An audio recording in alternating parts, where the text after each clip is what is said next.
தேவனுடைய பரிசுத்த நாமத்திற்கு துதிகன மகிமை உண்டாவதாக. இந்த நாளிலும் கூடியிருக்கிற சபையார் யாவருக்கும் இயேசு கிறிஸ்து நாமத்தினாலே வாழ்த்துக்களையும் நன்றிகளையும் தெரிவித்துள்ளோம்.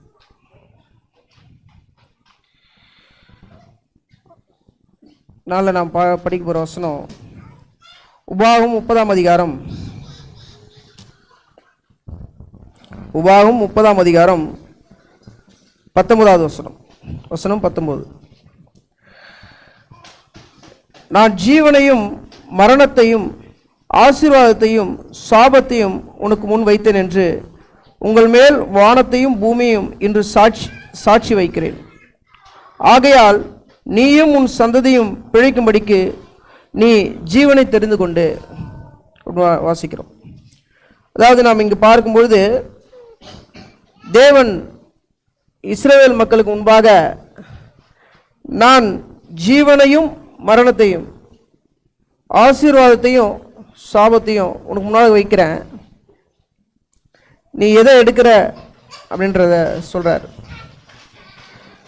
தேவன் மனிதனை உண்டாக்கும் பொழுது எப்படி உண்டாக்கியிருக்கார் நாம் பார்க்கும் பொழுது அவனை ஒரு காரியத்தை நன்கு தீர்மானிக்கக்கூடியவனாக, முடிவெடுக்கக்கூடியவனாக, ஒரு அறிவுள்ளவனாக தான் தேவன் உண்டாக்குனார். நமக்கு தெரியும், ஆதியாகமம் 2ஆம் அதிகாரத்தில் நாம் படிக்கும் பொழுது தேவன் சகல மிருக ஜீவன்களையும் பறவைகளையும் உண்டாக்கி ஆதாம் கிட்ட கொண்டு வரார்.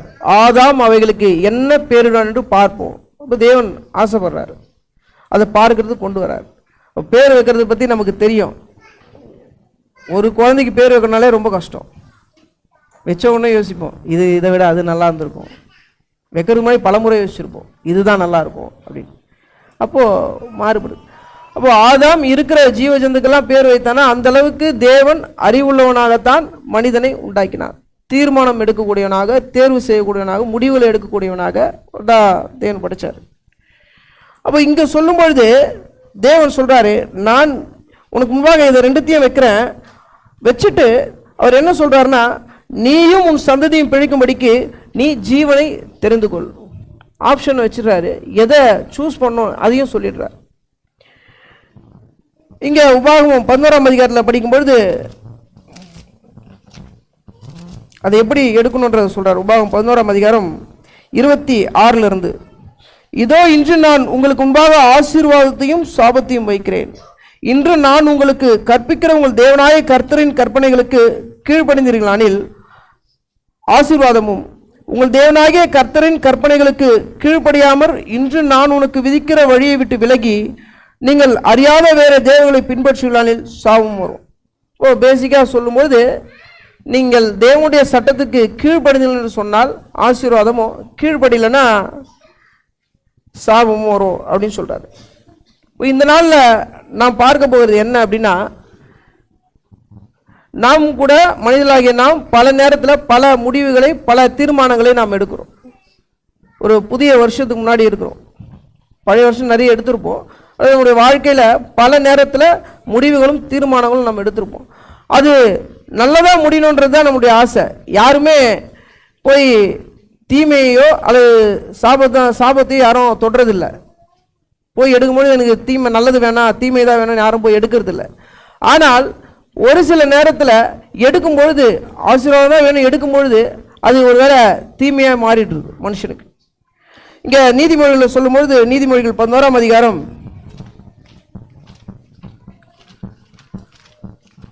27ஆம் வசனத்தில், நன்மையை ஜாக்கிரதையுடன் தேடுகிறவன் தயை பெறுவான், தீமையை தேடுகிறவனுக்கோ தீமையே வரும்.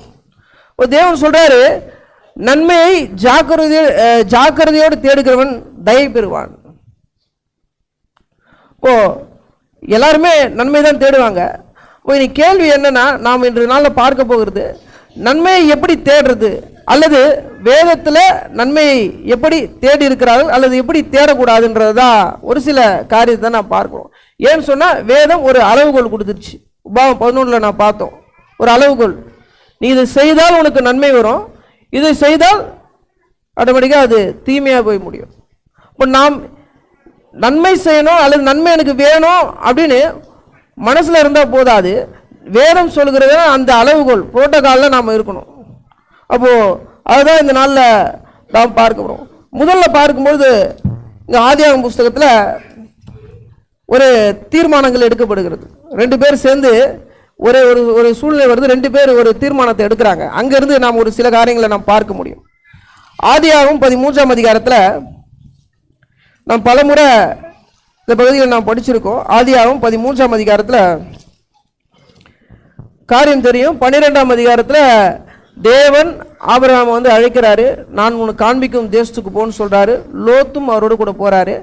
அவர் போயிட்டு இருக்கும். சில நாட்கள் சென்ற பின்பாடு என்ன நடக்குது அப்படின்னா, அவங்க 2 பேருக்கும் ஒரு சின்ன முரண்பாடு வருகிறது, கருத்து வேறுபாடு வருது, அல்லது அவரோட மந்தை மேய்ப்பர்களுக்கு ஒரு பிரச்சனை வருது. அப்போ ஒரு தீர்மானம் எடுக்கிறாங்க.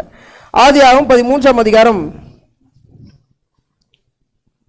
6 நம்ம வாசிக்கும் பொழுது, அவர்கள் ஒருமித்து குடியிருக்க அந்த பூமி அவர்களை தாங்கக்கூடாது இருந்தது. அவருடைய ஆஸ்தி மிகுதியாக இருந்தபடினால் அவர்கள் ஒருமித்து வாசம் பண்ண ஏதுவில்லாமல் போயிற்று. ஆபிரகாமுடைய மந்தை மேய்ப்பருக்கும் லோத்தினுடைய மந்தை மேய்ப்பருக்கும் வாக்குவாதம் உண்டாயிற்று. அக்காலத்திலே கானானியரும் பெரிசியரும் அத்தேசத்திலே குடியிருந்தார்கள். ஆபிரகாம் லோத்தை நோக்கி, எனக்கும் உனக்கும் என் மேய்ப்பருக்கும் உன் மேய்ப்பருக்கும் வாக்குவாதம் வேண்டாம், நாம் சகோதரர்கள். இந்த தேசமெல்லாம் உனக்கு முன்பாக இருக்கிறது அல்லவா? நீ என்னை விட்டு பிரிந்து போகலாம். நீ இடதுபுறம் போனால் நான் வலதுபுறம் போகிறேன், நீ வலதுபுறம் போனால் நான் இடதுபுறம் போகிறேன் என்றான். இங்கே நாம் படிக்கும்பொழுது ஒரு பிரச்சனை என்னன்னா, அவர்கள் ஒருமித்து வாசம் பண்ணுவதற்கு அந்த இடம் தாங்கலை. ஆபிரகாமுடைய மந்தை மேய்ப்பருக்கும் லோத்தினுடைய மந்தை மேய்ப்பருக்கும் வாக்குவாதம் வருது. அப்போது ஆபிரகாம் என்ன சொல்கிறாருன்னா, நாம் ஏன் சண்டை போடணும், நாம் சகோதரர்கள். ஆபிரகாமுடைய சகோதரனுடைய மகன் தான் யாருன்னா லோத்து. அப்போ நாம் சகோதரர்கள் அல்லவா?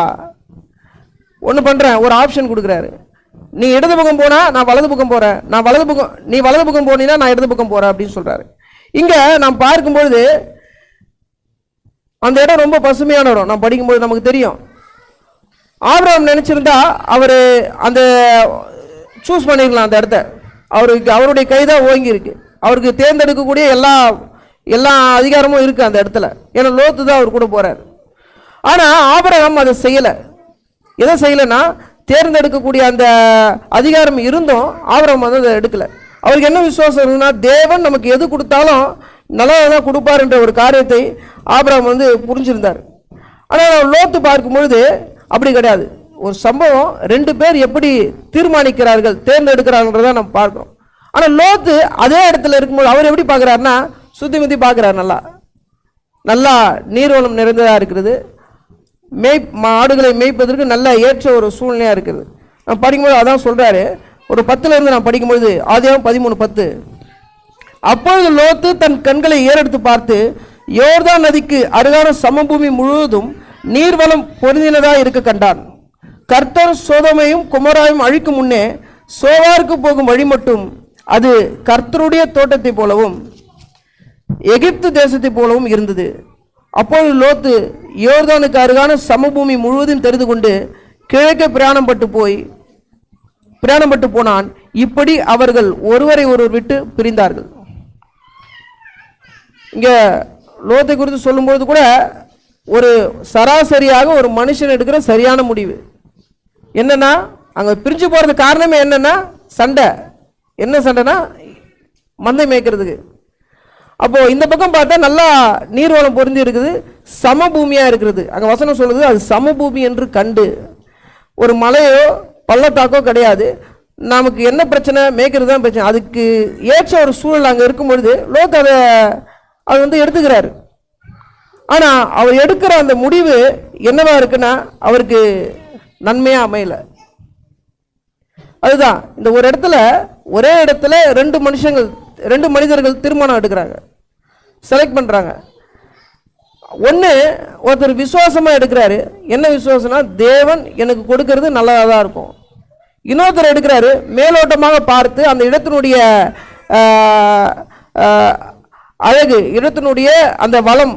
ஏன்னா வசனம் சொல்லும்போது அது கர்த்தருடைய தோட்டத்தை போலவும் எகிப்து தேசம் போலவும் இருந்ததுன்னு சொல்லுது.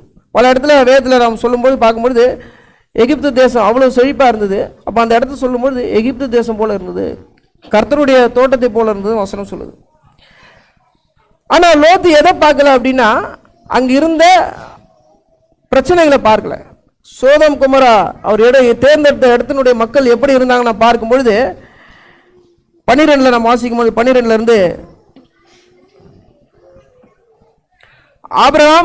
ஆபிரகாம் கானான் தேசத்திலே குடியிருந்தான்.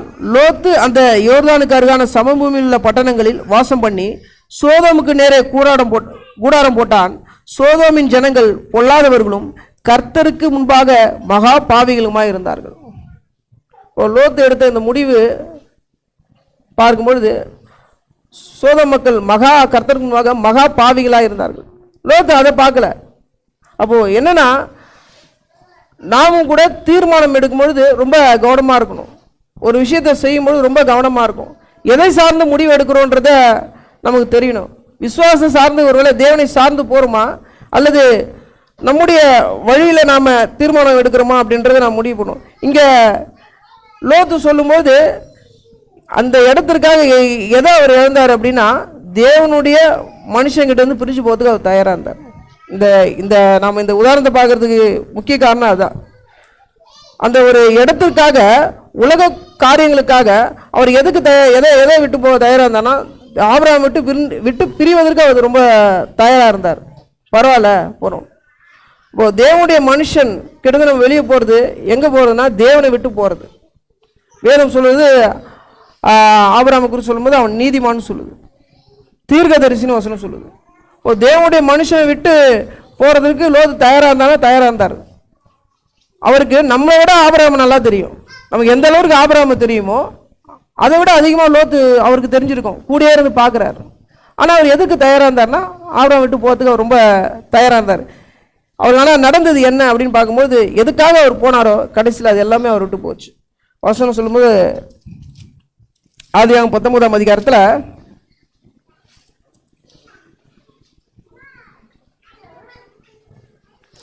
ஆதியாகமம் 19:30 பின்பு லோத்து சோவாரில் குடியிருக்க பயந்து சோவாரை விட்டு போய் அவனும் அவனுடைய கூட அவனுடைய 2 குமாரத்திகளும் மலையிலே வாசம் பண்ணினார்கள். அங்கே அவனும் அவனுடைய 2 குமாரத்திகளும் ஒரு கெபியிலே குடியிருந்தார்கள். கடைசியில் அதான் மிச்சம். நமக்கு தெரியும் என்ன நடந்தது, சோதம் கோரம் என்ன நடந்தது. அவருடைய மனைவி உப்பு தூணானாங்க. கடைசியில் அவர் கூட இருந்தது என்னன்னா, அவர் 2 குமாரத்திகள். அதுக்கு பின்னாடி நடக்கிறதும் ரொம்ப மனுஷனை ஏற்றுக்கொள்ள முடியாத ஒரு காரியம். 2 சந்ததி உருவாகுது, மோவாப், அம்மோன். அப்போ எதுக்காக அவர் போனார்னா, இந்த ஆஸ்திகளை காப்பாற்றுவதற்காக போனார். யாரை விட்டு போனார்னா, தேவனை விட்டு போனார். தேவனுடைய அந்த ஜனத்தை விட்டு, ஆபிரகாமை விட்டுட்டு அவர் பிரித்து தனியாக போனார். கடைசியில் அவர் தேர்ந்தெடுத்த முடிவு ஒரு தவறான முடிவாகி போச்சு. ஒரு வேதத்தில் சொல்லும்போது அதான் சொல்கிறார். நீதிமொழிகளை படிக்கும்பொழுது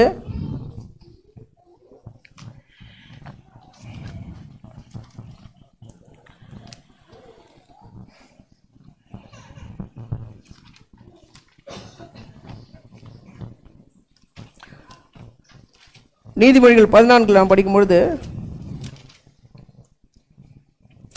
நீதிமொழிகள் 14:12 மனுஷனுக்கு செம்மையாய் தோன்றுகிற வழி உண்டு, அதன் முடிவோ மரண வழி. இப்போ நம்முடைய சிந்தைக்கு, நம்முடைய இருதயத்தில் யோசிக்கும் போது இது நல்லா இருக்குன்னு தோணும். ஆனால் விசுவாசத்தோடு தேவனை சார்ந்து நம்ம யோசிச்சோன்னு சொன்னதான் அது சரியா இல்லையான்னு நமக்கு தெரியும். வசனம் சொல்லும்போது இது சொல்லுது, செம்மையாய் தோன்றுகிற வழி உண்டு, அதன் முடிவோ மரண வழி. தன் இருதயத்தை நம்புகிறவன் மூடன். இப்போ அங்கே லோத்து அவருடைய இருதயத்தை நம்பினார். அவர் பார்க்கும்பொழுது நல்லா இருந்தது, அதை பார்த்துட்டு அவர் போனார். ஆனால் ஆபிரகாம் குறித்து சொல்லும்பொழுது, வசனம் சொல்லும்பொழுது புதிய ஏற்பாட்டில் நம்ம இப்படி படிக்கிறோம். எபிரேயர் புஸ்தகத்தில் எபிரேயர் 6ஆம் அதிகாரம்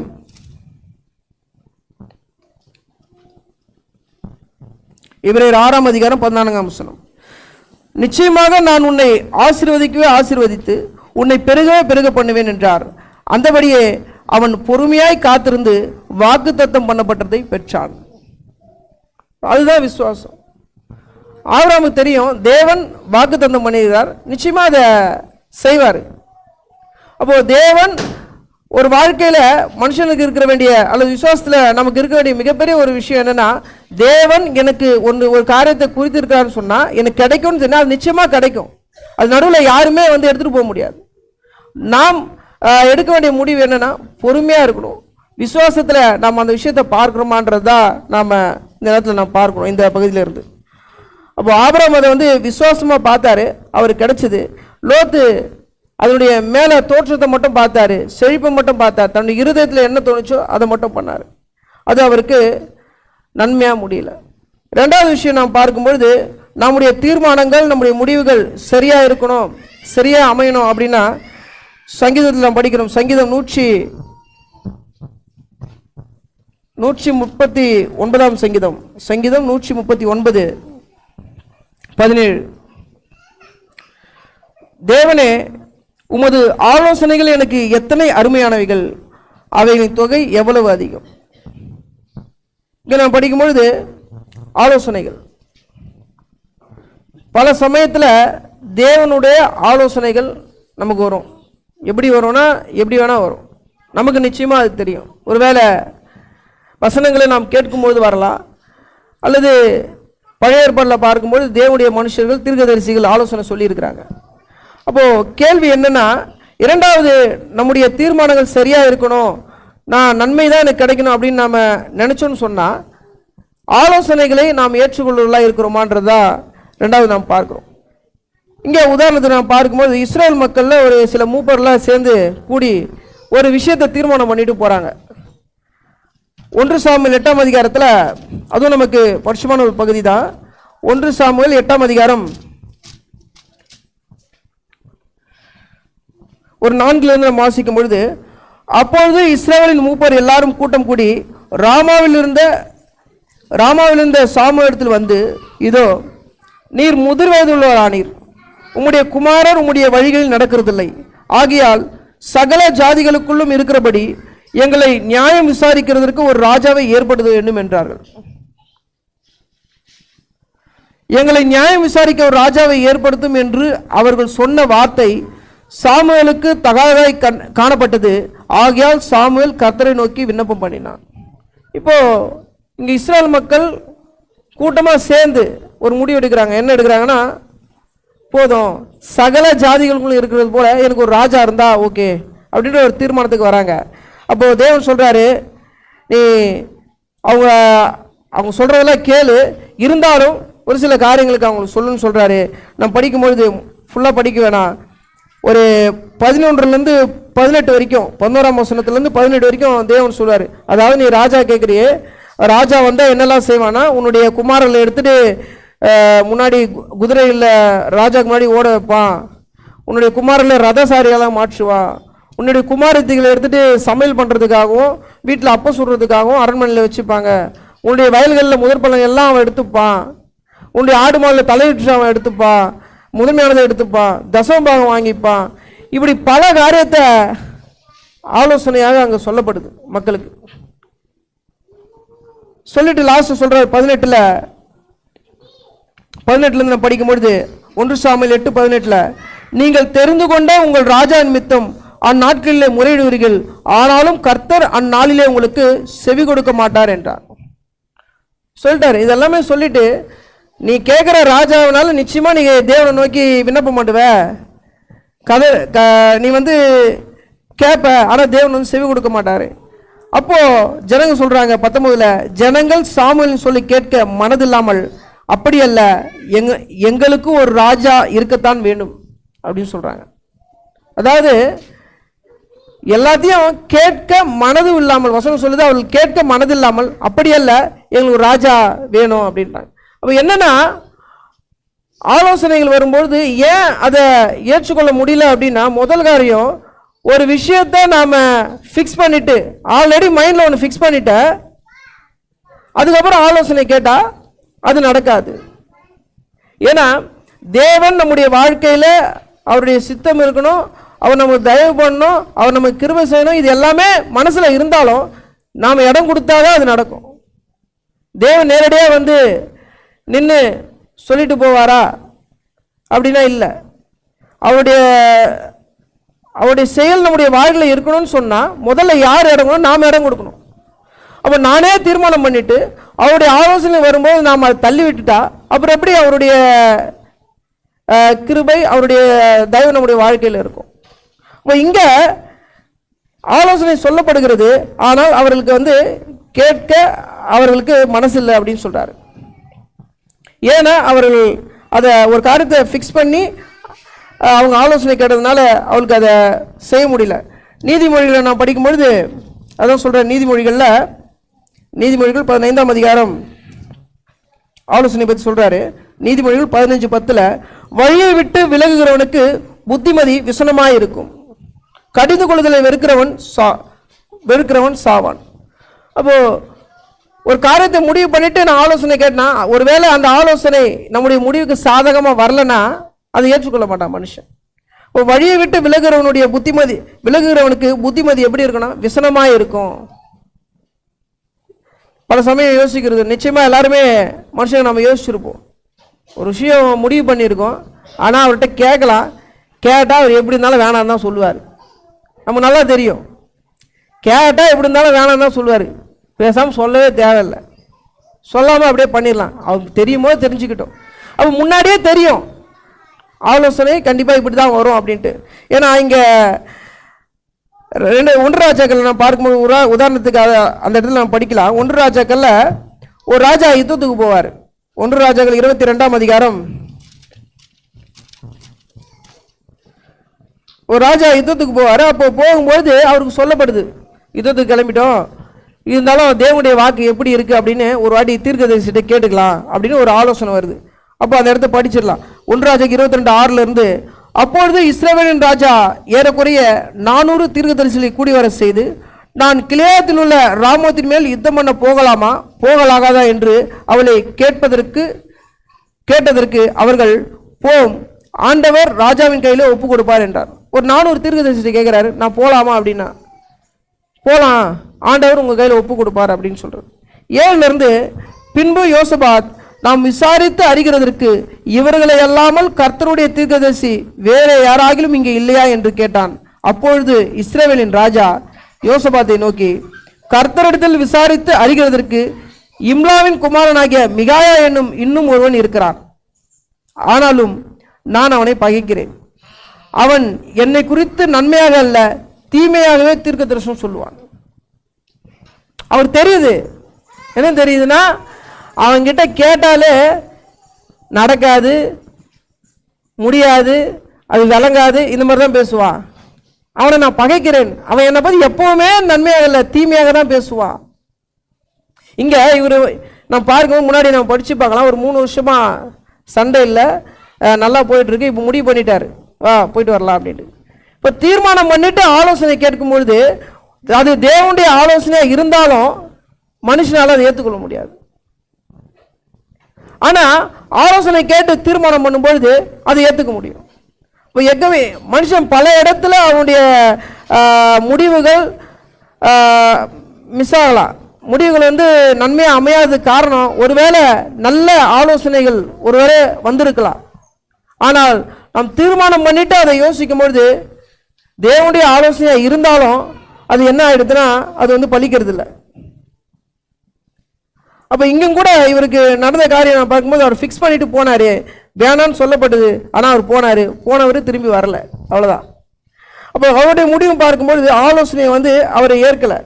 நீதிமொழிகள் 11 நான் படிக்கிறோம். நீதிமொழிகள் 11ஆம் அதிகாரம் அதான் வசனம் சொல்லுது. 11:14 ஆலோசனை இல்லாத இடத்தில் ஜனங்கள் விழுவார்கள், அநேக ஆலோசனைக்காரர் உண்டானால் சுகம் உண்டாகும். ஓ, நமக்கு ஒருவேளை தேவனுடைய ஆலோசனைகள் கண்டிப்பாக வரும். தேவன் தன்னுடைய பிள்ளைகளுக்கு ஆலோசனை கொடுப்பார்.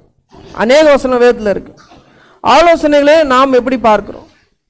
ஒருவேளை தீர்மானம் பண்ணிட்டு யோசிக்கிறோம்னு சொன்னால் அது நன்மையாக இருக்காது. அதனால தான் நம்ம சபையில் கூட சொல்லும்போது சகோதர கூட்டங்களில் முன்னாடி சொல்கிறது இல்லை, பல விஷயங்கள் தீர்மானம் பண்ணிட்டு யோசிச்சுட்டு வர வேணாம். அப்போது அந்த நேரத்தில் சொல்லும்போது தான் ஆலோசனை வரும், தேவனுடைய நல்ல ஆலோசனைகள் வரும் சகோதரர்கள் மூலயமா. அப்போ அதனால தான் அப்படி ஒரு சிஸ்டம் வச்சுருக்காங்க. அப்போது நாமும் கூட நம்முடைய வாழ்க்கையில் ஒரு ஆலோசனையை ஒரு சின்ன ஒரு சும்மா கேட்டுக்கலாம் அப்படின்னு கேட்டோன்னா தேவன் அந்த இடத்துல வேலை செய்ய மாட்டார். நாம் அதை வேலை செய்யறதுக்கு இடத்த நம்ம கொடுக்கறதில்ல. பிரசங்கில சொல்லும்போது பிரசங்கி 4ஆம் அதிகாரம் இப்படி சொல்றார். பிரசங்கி 4ஆம் அதிகாரம் 13ல், இனி ஆலோசனை கேளாத கிழவனும் மூடனுமாகிய ராஜாவை பார்க்கிலும் ஏழையும் ஞானியுமாகிய இளைஞனே வாசி. அதாவது என்ன சொல்றாருன்னா, ஒரு இடத்துல வயசான ஒரு பெரிய ராஜா இருக்கிறாரு, ஆனா அவர் ஆலோசனை கேட்க மாட்டாரு. ஒரு இடத்துல ஒரு ஏழை சின்ன பையன் இருக்கான், இளைஞன் இருக்கான், ஆலோசனை கேட்பான், அவன்கிட்ட கேட்டு செஞ்சிருன்னு சொல்றாரு.